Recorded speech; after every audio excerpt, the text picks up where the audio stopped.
Okay, right, so by popular demand we're back with another pumpkin. This was a 69p pumpkin from Tesco that I mentioned yesterday, and I got Jason to hollow it out for me. I don't like doing that, I don't really like the smell of the inside. That's a bad admission, isn't it?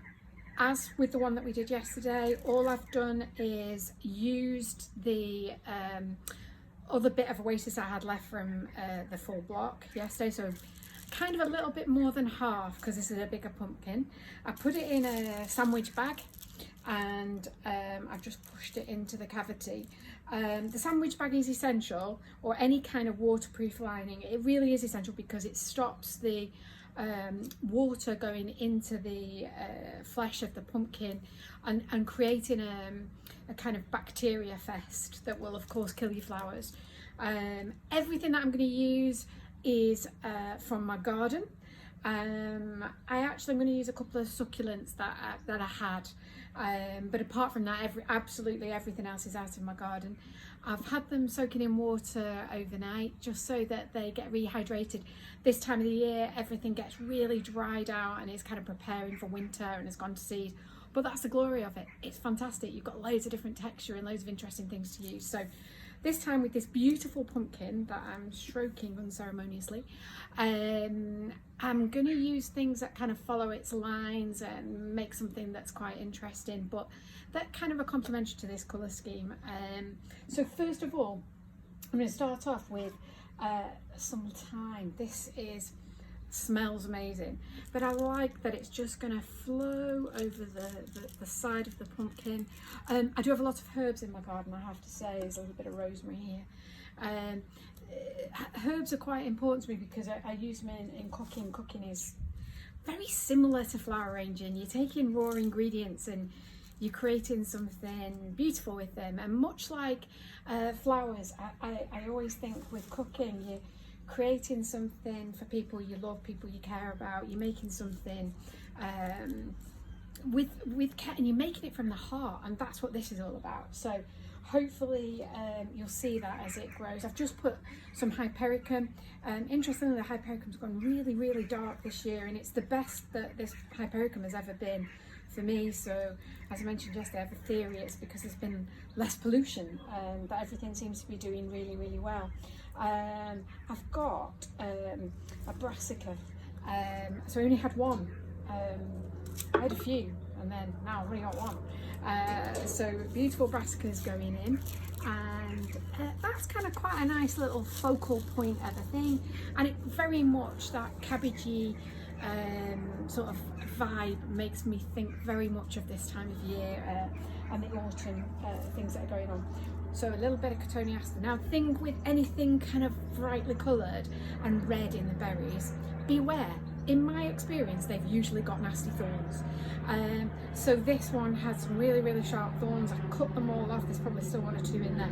So beware, user beware. If you're using really beautiful berries, know that there is likely to be a myriad of thorns that come along with it.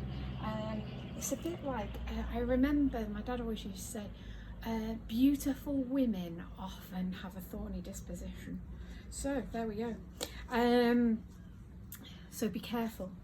A little bit of, oh, that was my skimia. Now I'm loving the skimia. This is the skimia has been in for about 5 years. It's the first time I've had proper decent berries on it, so I'm quite excited about using that. Hebe had that for absolutely years and years, probably 20 years that's been going, and I use it from time to time to have flowers in my house that are out of my garden. I just use the Hebe just to give it a little bit of framing and to cover mechanics. Now I have 2 roses left. Smells absolutely gorgeous. Maybe there'll be some more that come. It's a David Austin rose, and I have to say I'm passionate about David Austin roses, so I've got 2 of those, so I'll use one on either side, so wherever somebody is looking at it, they get to see my beautiful David Austin roses and also smell the smell. I've also got some fresh bay. So again, there's going to be quite a lot of fragrance in this little arrangement. You know, the bay, the thyme, the rosemary, all giving it a little bit of beautiful, beautiful fragrance. Some euonymus, just for a little bit of colour. And buddleia. The buddleia's gone beautiful and silvery grey. So all the purple flowers that attract the butterflies have all gone, obviously. And now we're left with this really gorgeous foliage. And it just you know, picks up the light and it gives you a little bit of a shimmer, I have to say. It's something that I really love. And it's funny, where it grows in our garden is on the, we don't have, if I say drive it sounds posh, it's not really, it's just a little drive up. But it's exactly where we park. And in the summertime, Jason and I have been known to sit in the car watching butterflies for about 15 minutes flying around our buddleia. So it's something that you get so much pleasure from. These I'm possibly more so this year than ever before.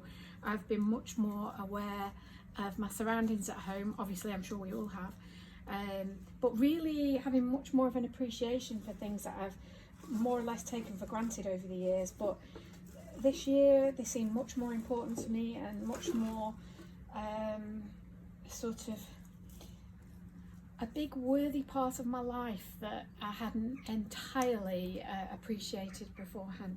So another spiky beastie but beautiful, this golden cotoneaster is really quite fantastic. So I think I might go in the back with that one. There isn't really a back or a front, I'll twist it around afterwards, but my intention is this is going to go in the middle of our dining table, so it'll be seen from all angles and appreciated from all sides. Now, somewhere deep down in my box of treasures, I have some crab apples and I want to get those in. So, some crab apples. What's not to love about that? About all its shape and all its size, it's just really lovely, isn't it? And things that have kind of knobbly bits and kind of, I always think it's to do with the striving through life and growth, and they very much represent people for me. So this crab apple's had quite a lot going on in its life, I reckon. Looking at it, it's twisted and contorted branches. So in it goes. And I've got another one to balance it out on the other side. I'm going to take off some of those nasty leaves. I'm going to snuggle that in with me. My little yellow rose on the other side. Okay, so succulents, not strictly speaking out of my garden, but before the lockdown, we got them in for a wedding and I've been nurturing them all year, thinking the weddings were going to come back and I'd still be able to use these succulents, which I might do. There's quite a lot more of them back at the studio, but they're so lovely, and it's another texture that just adds so much to a design. I really do like succulents. I think that they kind of, you know, you think of them, of their healing qualities, aloes and things like that, that they for me add quite a lot to an arrangement. Okay, some baby pumpkins going in on this side. Making sure that they're actually in. There we go. Let's see what else I've got. Oh, I've got so many goodies in this. Some more berries. These ones didn't have any nasty thorns. They were just lovely berries. There we go. Here we go. So I've got here some little. Let me just twist around a little bit. Some little bits of hydrangea. The hydrangeas all go into that beautiful sort of multicoloured autumnalness, which is so glorious. So push that one in there. And got another one here. I'll use that on this side. And I've left some of the leaves on because it's kind of nice to see the leaves with that kind of russet edge framing the flower. It's so cute. Now, interestingly, what have I got in here? I had some chrysanthemums. Yeah, little chrysanthemums. They're only tiny, but they're off a plant in my front garden. And I have no idea what colour the flowers are going to be. At one point they were kind of a burgundy colour. More recently they've come through a little bit more mauve. But again, it's something we've had for many years in the garden. So, I twist round. See those little chrysanthemums going in. I'm digging around in here because I've got another succulent that I wanted to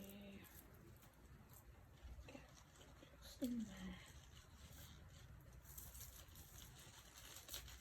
I have to say, when I'm making anything, when we're making things for work, and it is different when you're making something for in work, because you are more often than not making something for a commission, if you will. You're trying to fulfill somebody's wishes and how they want something doing. So you can't just please yourself. You can't just make it how you want to make it. You have to make it how they want it to be made. And so that's why there's so much joy in making something like this at home that's just for my pleasure. Obviously, over the years, all my family get pleasure from that. You know, and through lockdown we were cutting the more summer flowers and the spring flowers at the beginning out of the garden and making little flower arrangements and posies, and we all felt that our house felt more of a home with the inclusion of fresh flowers and plant materials and things, and particularly on the days when the weather isn't so nice, you kind of have a little bit of the outside inside and you feel a little bit more connected with nature, I think. I'm using some ivy. I have to say, I love ivy. I always think that it grows in the most inhospitable places. So in places where other things don't or can't, ivy finds a way. So there's something kind of empowering about ivy, and I really appreciate that, because I kind of think people that can flourish in difficult situations are the people to surround yourself in, or with. I have friends that seem to always manage to make you smile even when everything seems to be going wrong, and I really value those people, I really do. And I think ivy is the flower equivalent of that. It just manages to overcome everything. And a bit of eucalyptus. I've got a bit of a story about the eucalyptus. The eucalyptus I bought for a wedding a few years ago, and I bought it as a cut flower, and then when it came it was plants, and the plants were just a little tiny stick. And I said to our Dutchman, I said, "You've sent me plant, you've not sent me cut foliage." And he said, "Oh well, plant it in your garden, and then in about 10 years time you'll be able to use it." And unbelievably, 10 years later I'm using it. So there's a truth in that. Just be patient, things grow, and things will come good in the end. That's what I'm reckoning. So I'm about finished now, but I've got some bits and pieces in here. So all the bits that I've got left in my box, I shall put in a little pot with the remnants of the bits of oasis I've got left from that first bit.